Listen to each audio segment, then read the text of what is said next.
de l'enseignement supérieur et de la recherche. Aux États-Unis, l'arrivée au pouvoir du président Donald Trump et d'Elon Musk à la tête du département de l'efficacité gouvernementale menace très sérieusement l'avenir de la recherche scientifique et des libertés académiques.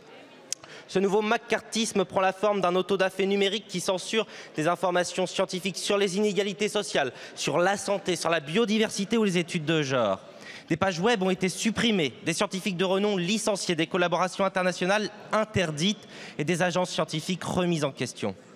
La nouvelle administration américaine s'attaque à la liberté académique et scientifique dans une offensive obscurantiste sans précédent. Chers collègues, l'international réactionnaire qui surgit méprise la raison, car le but ultime de la science et la recherche de la vérité, et dire la vérité, est toujours révolutionnaire. Alors ce qui se passe aux États-Unis est une ultime alerte quant à l'état de nos investissements dans la recherche. La communauté scientifique est en train de se mobiliser pour défendre le rôle des sciences comme moteur d'émancipation et de progrès social, ainsi que pour renforcer la culture scientifique au sein de la société. Le 7 mars, des actions seront ainsi menées dans tout le territoire, dans chaque ville universitaire du pays. Le préambule de la Constitution de 1946 dispose que tout homme persécuté en raison des actions en faveur de la liberté a droit d'asile sur les territoires de la République. La communauté scientifique nous regarde. En ces temps où la désaffection et le repli se généralisent, nous devons être au rendez-vous de l'histoire et faire preuve de solidarité internationale. Madame la ministre, ma question est simple. Est-ce que la France, fidèle à son héritage des Lumières, offrira l'asile aux membres de la communauté scientifique vilipendée outre-Atlantique? Je vous remercie. Merci beaucoup, monsieur le député. La parole est à monsieur Philippe Baptiste, ministre en charge de l'enseignement supérieur et de la recherche.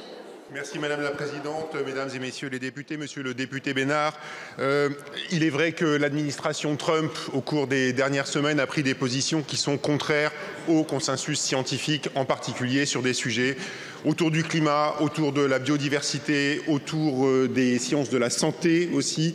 Et tout ceci a suscité un émoi considérable au sein des communautés scientifiques. Au-delà de ça, un certain nombre de coupes budgétaires ont été annoncées.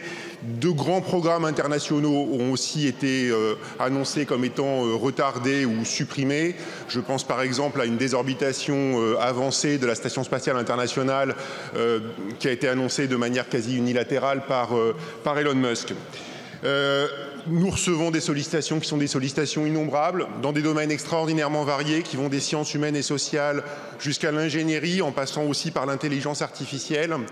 Et donc, bien entendu, nous croyons, je crois, comme l'ensemble, je crois, de mes collègues européens, en une recherche qui est une recherche libre, à côté de recherche dirigée technologique, une recherche qui est une recherche libre, qui est adossée à la communauté scientifique et qui croit aux libertés fondamentales, qui sont les libertés académiques et les libertés démocratiques.